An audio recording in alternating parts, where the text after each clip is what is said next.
தமிழ் உறவுகளுக்கு வணக்கம். இது உங்கள் வேர்களை தேடி தமிழ் மீடியா. ஆன்மீகத்திற்கும் கோவில்களுக்கும் பெயர் பெற்றது தமிழ்நாடு. ஒவ்வொரு மாவட்டத்திலும் ஒவ்வொரு சிறப்பம்சம் வாய்ந்த பல புராணங்கள் நிறைந்த அனைத்து தோஷங்களுக்கும் அனைத்து துன்பங்களுக்கும் தீர்வு கொடுக்கக்கூடிய திருக்கோவில்கள் பல உண்டு. அந்த வகையில் அரியலூர் மாவட்டத்தில் அமைந்திருக்கும் சிறப்பு வாய்ந்த முக்கியமான திருக்கோவில்தான் பெரிய திருக்கோணம் ஆதி மத்தியார்ஜுனேஸ்வரர் திருக்கோவில்.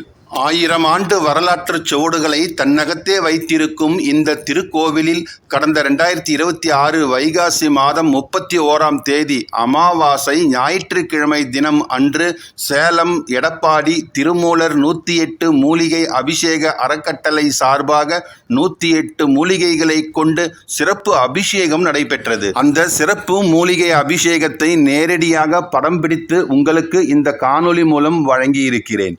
காணொலியை ஸ்கிப் பண்ணாமல் முழுசாக பாருங்கள். நீங்கள் இன்னும் நம்ம சேனலுக்கு சப்ஸ்கிரைப் பண்ணலைன்னா சப்ஸ்கிரைப் பண்ணிவிடுங்க. மறக்காமல் பக்கத்தில் இருக்கிற பெல் பட்டனை ப்ரெஸ் பண்ணிவிடுங்க. வாங்க காணொலிக்குள்ளே போகலாம். இந்த தலத்தில் ஆதி மத்தியார்ஜுனேஸ்வரர் என்ற திருநாமத்துடன் பெரிய சிவலிங்க திருமேனியாக கிழக்கு நோக்கி திருக்காட்சி தருகிறார் இறைவன். இந்த தலம் 973 ஆண்டுகள் பழமை வாய்ந்த பாவ விமோசன திருத்தலமாகும். இத்தலத்து இறைவனை பல தெய்வீக மனிதர்கள் வந்து வழிபட்டு பேறு பெற்றிருக்கிறார்கள். சற்றே ஏறக்குறைய 973 ஆண்டுகளுக்கு முன்பு ராஜராஜ சோழனின் பேரனும் ராஜேந்திர சோழனின் மகனுமான ராஜாதி ராஜ சோழனால் இந்த ஆலயம் கட்டப்பட்டது. இப்பகுதி மக்களால் காலம் காலமாக வழிபாடு செய்யப்பட்டு வந்த இந்த ஆலயம் 2021ஆம் ஆண்டு இப்பகுதியில் வசிக்கும் டாக்டர் திரு மா செல்வராஜ் அவர்களும் இந்த கிராமத்தின் நாட்டாமைக்காரர்களும் இந்த பகுதி சிவனடியார்களும் இளைஞர்களும் இணைந்து இந்த கோவிலை புதுப்பித்து புத்துயிர் கொடுத்தார்கள். கடந்த 2025ஆம் ஆண்டு மகா கும்பாபிஷேகம் சிறப்பாக செய்து முடித்தார்கள். பெரிய திருக்கோணம் என்ற பெயருக்கு ஏற்றாற் போல முக்காலத்தில் இந்த கோவில் மிகப்பெரிய கோவிலாக திகழ்ந்திருக்கிறது. இந்த கோவிலின் திருக்குலத்திற்கு எதிரே மிக பிரம்மாண்டமான ராஜகோபுரமும் அமைந்திருந்திருக்கிறது. அதற்கான அடிச்சோடுகளை இன்றளவும் நம்மால் பார்க்க முடிகிறது. பெரிய திருக்கோணத்தில் உள்ள சிவாலயம் மதுராந்தக ஈஸ்வரம் என்று கல்வெட்டுகளில் குறிப்பிடப்பட்டிருக்கிறது. மேலும் இந்த ஊரில் சமண புத்த கோவில்கள் எல்லாம் நிறைந்திருந்திருக்கிறது. இந்த ஊர் அதனால் ஆதி மத்தியார்ஜுனேஸ்வரம் என்று அழைக்கப்பட்டு அந்த பெயரே இத்தலத்து இறைவனுக்கும் வந்து சேர்ந்ததாக ஆலயத்தின் ஸ்தல வரலாறு தெரிவிக்கிறது. மேலும் பல ஆண்டுகளாக இந்த தலத்தில் தேர் ஓடாமல் இருந்திருக்கிறது. இதை கண்டு வேதனை அடைந்த தேவரடியார் மகன் பஞ்சவனேஸ்வரர் என்பவர் இந்த தலத்தில் மீண்டும் தேர் ஓட வேண்டும் என்பதற்காக அந்த கோரிக்கையை வலியுறுத்தி தன் தலையை தானே அறிந்து கொண்டிருக்கிறார். இந்த தகவலும் இங்கிருக்கும் கல்வெட்டு மூலம் நம்மால் அறிய முடிகிறது. இத்தலத்து இறைவனின் மகிமையை அறிந்து வழிபடுவதற்காக இப்பகுதி மக்களும் வெவ்வேறு பகுதி மக்களும் இந்த ஆலயத்தில் விளக்கு ஏற்றுவதற்காக நல்லெண்ணெயை அதிக அளவில் காணிக்கையாக கொண்டு வருகிறார்கள். பதவி உயர்வுக்காகவும் குடும்ப மேன்மைக்காகவும் தொழில் விருத்தி அடைவதற்காகவும் இந்த நல்லெண்ணெய் காணிக்கை காலம் காலமாக இங்கு நடந்து வருகிறது என்பதையும் அறிய முடிகிறது.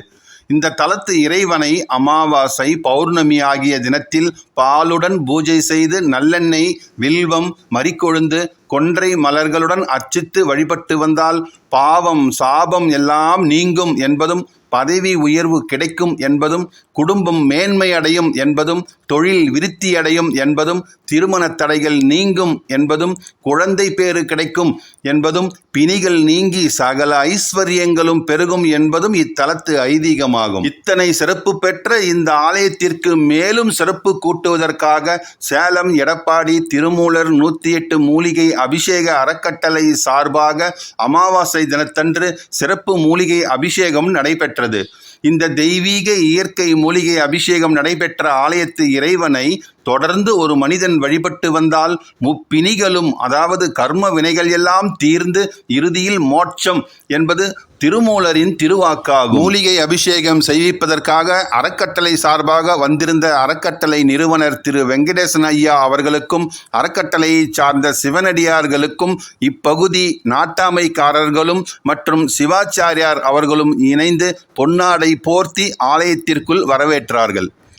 108 அரிய வகை மூலிகை அபிஷேக நிகழ்வை இந்த திருக்கோவில் சார்பாக சிறப்பாக ஏற்பாடு செய்திருந்தார்கள். மூலிகைகளின் மகத்துவத்தை மீண்டும் நிலைநிறுத்தி சிவ வழிபாடு மூலம் உலகிற்கு நன்மை பயக்கும் நோக்கில் செயல்படும் இந்த அறக்கட்டளை ஒவ்வொரு மாதமும் பௌர்ணமி மற்றும் அமாவாசை ஆகிய 2 நாட்களில் 2 கோவில்களுக்கு, அதாவது புகழ்பெற்ற சிவாலயங்களில் இத்தகைய மூலிகை அபிஷேகங்களை நடத்தி வருகிறார்கள். அறக்கட்டளை சார்பாக மூலிகை அபிஷேகம் நடைபெறும் 123வது திருக்கோவில் இந்த ஆலயம் என்பது குறிப்பிடத்தக்க ஒன்று. இந்த சிறப்பு நிகழ்வுக்காக சேலம், கஞ்சமலை மற்றும் அதன் அருகில் இருக்கும் அடர்ந்த வனப்பகுதிகளில் விளையக்கூடிய அரிய வகை மருத்துவ குணங்கள் மற்றும் ஆன்மீக மகத்துவம் கொண்ட 108 வகையான மூலிகைகள் மிகுந்த கவனத்துடன் சேகரிக்கப்பட்டது. இந்த மூலிகைகளின் சாறுகள் தனித்தனியாக எடுக்கப்பட்டு புனித நீருடன் திருக்குடங்களில் நிரப்பி வைக்கப்பட்டது.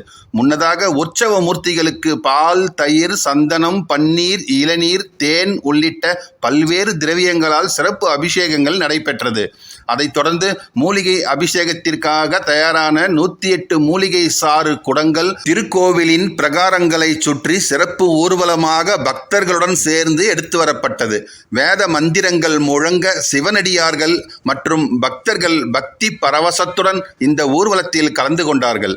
அதன் பிறகு குடங்களில் இருந்த 108 மூலிகை சாறுகளும் பேரருள்மிகு ஆதி மத்தியார்ஜுனேஸ்வரருக்கும் தாயார் பிரகத குஜாம்பாளுக்கும் சிறப்பாக அபிஷேகம் நடைபெற்றது. இந்த சிறப்பு வாய்ந்த மூலிகை அபிஷேகத்தின் பொழுது ஆலயத்தின் உள்ளே பரவிய மூலிகைகளின் நறுமணம் பக்தர்களுக்கு ஆன்மீக அமைதியையும் புத்துணர்ச்சியையும் அளித்தது. அபிஷேகத்தின் நிறைவில் சுவாமிக்கு சிறப்பு அலங்காரம் செய்யப்பட்டு மகா தீபாராதனை நடைபெற்றது. இதில் சுற்று வட்டார பகுதிகளில் இருந்து திரளான பக்தர்கள் கலந்து கொண்டு மூலிகை அபிஷேக தரிசனத்தை கண்டு வழிபட்டார்கள். இந்த அறக்கட்டளையின் நிறுவனர் வாழும் சித்தர் திரு வெங்கடேசன் ஐயா அவர்கள் இந்த வழிபாட்டின், இந்த மூலிகை அபிஷேகத்தின் முக்கியத்துவத்தை பற்றி நம்மிடம் பேசுகையில், பண்டைய சித்தர்கள் வகுத்து தந்த வழிபாட்டு முறைகளில் இந்த 108 மூலிகை அபிஷேகம் முதன்மையானதாகும். இது வெறும் சடங்கு அல்ல, இது இயற்கையை வணங்கி அதன் ஆசிகளை பெறும் ஒரு ஆன்மீக சமநிலையாகும்.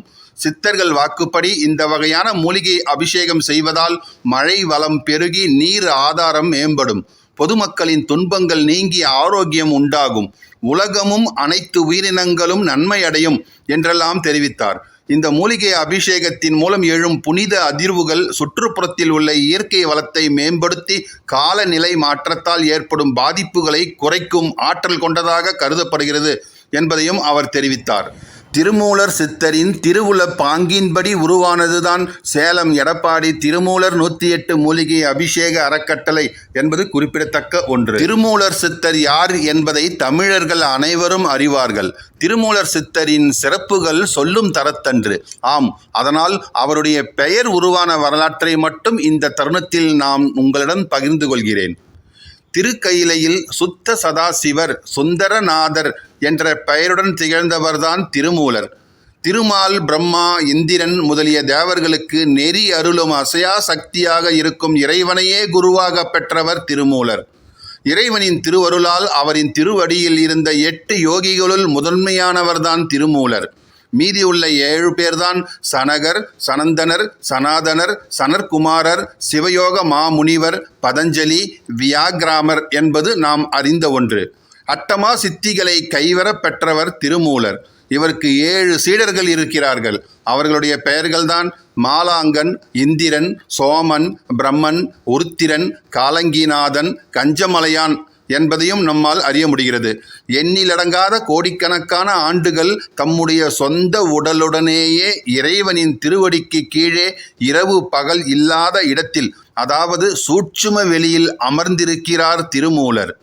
தம்முடைய அமிழ்த பாலால் 9 கோடி யுகங்கள் இறைவனுக்கு அர்ச்சனை செய்திருக்கிறார் இவர். மேலும் 70 கோடி 100,000 ஆகமங்கள் மொத்தம் இவ்வுலகில் இருக்கிறது. இந்த ஆகமங்களை 9 பகுதிகளாக பிரித்து ஈசனே இவருக்கு உபதேசம் செய்திருக்கிறார். அப்பொழுது இறைவனின் திருநடனத்தையும் கண்டு அந்த பேரின்பத்திலேயே 1 கோடி யுகங்கள் திளைத்திருக்கிறார் திருமூலர். திருக்கயிலையில் எல்லாம் வல்ல அந்த ஈசனின் காலடியில் 1 கோடி ஆண்டுகள் வாழ்ந்த திருமூலரிடம் இறைவன், நீ பெற்ற ஆகமங்களை உலகில் உள்ளோர் உய்வதற்காக நீ சென்று எடுத்துச் சொல் என்று உணர்த்தியிருக்கிறார். இதனை தமிழில் எடுத்துச் சொல் என்றும் கட்டளையிட்டிருக்கிறார்.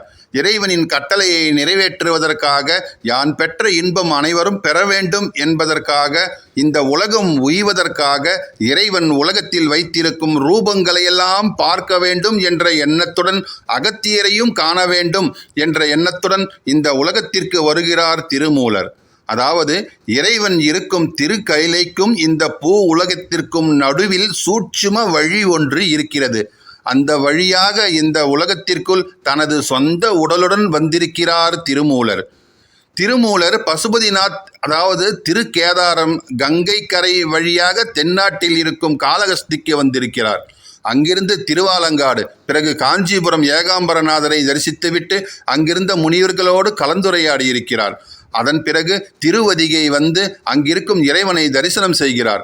அங்கிருந்து திருப்புலியூர் இறைவனை ஆனந்த நடனம் தரிசனத்தையெல்லாம் கண்டு சில நாட்கள் அங்கேயே தங்கியிருக்கிறார். அங்கிருந்து காவிரி நதிக்கு வந்திருக்கிறார். அங்கிருந்து திருவாவாடுதுறை வந்து இறைவனை வணங்கி சிறிது நாட்கள் அங்கேயே தங்கியிருந்திருக்கிறார். அதன் பிறகுதான் அகத்தியரையும் கண்டிருக்கிறார். அதைத் தொடர்ந்து திருமூலர் பொன்னி நதிக்கரை வழியாக சென்று கொண்டிருக்கும் பொழுது ஆடு மற்றும் மாடுகளின் கதறல் சத்தம் கேட்டிருக்கிறது. சத்தம் வந்த திசையை நோக்கி சென்றிருக்கிறார். மூலன் என்று பெயர் கொண்ட இடையன் ஒருவன் அப்பொழுதுதான் தனது வினை முடிந்த காரணத்தினால் தரையில் இறந்து கிடக்கிறான். அவனது உடலை காண்கிறார் திருமூலர். உடலை சுற்றி வருத்தத்துடன் நிற்கும் பசுக்களையும் ஆடுகளையும் அவர் காண்கிறார். பசுக்களும் ஆடுகளும் கண்ணீர் விட்டபடி அந்த மூலனின் இறந்து கிடந்த உடலை சுற்றி சுற்றி வந்து அந்த உடலை நாக்கினால் நக்கிக் கொண்டிருக்கிறது. இந்த இடையன் எழுந்து வந்தால்தான் பசுக்கள் மற்றும் ஆடுகளின் வருத்தம் போகும் என்பதை உணர்ந்த இந்த சுத்த சதாசிவர் அதன் வருத்தத்தை போக்கும் வகையில் அட்டமா சித்திகளில் ஒன்றான கூடுவிட்டு கூடு பாயும் வித்தையை பயன்படுத்தி தம்முடைய உடலை ஒரு இடத்தில் பத்திரமாக ஒளித்து வைத்துவிட்டு மூலனின் உடலுக்குள் செல்கிறார். இறந்து கிடந்த மூலனின் உடலுக்குள் இவர் சென்றதால் அவர் எழுந்து அமர்கிறார். இதை கண்ட பசுக்கள் ஆடுகள் எல்லாம் ஆனந்தமடைவதைக் கண்டு பெருமகிழ்ச்சி அடைந்த சுத்த சதாசிவர் அன்று முதல் திருமூலர் என்னும் பெயரை பெற்று பசுக்களையும் ஆடுகளையும் மேய்த்துவிட்டு மாலை நேரம் ஆனதும் பசுக்கள் இருக்கும் ஊரான சாத்தனூருக்கு அனைத்து ஆடு மாடுகளையும் அழைத்துச் செல்கிறார். திருமூலர் சாத்தனூர் வந்ததும் பசுக்களும் ஆடுகளும் தங்களது இல்லத்திற்கு தானாகவே ஒன்று சேர்ந்து போய்விடுகிறது. அதை பார்த்து கொண்டே இருக்கிறார். பசுக்களும் ஆடுகளும் ஊருக்குள் வந்துவிட்டது, இன்னும் தனது கணவர் வீட்டிற்கு வரவில்லையே என்று கணவரை வெளியே வந்து தேடுகிறார் மூலனின் மனைவி. தன்னுடைய கணவர் வெளியிலேயே நின்று பசுக்கள் ஆடுகள் செல்வதை பார்த்து கொண்டிருக்கிறார்.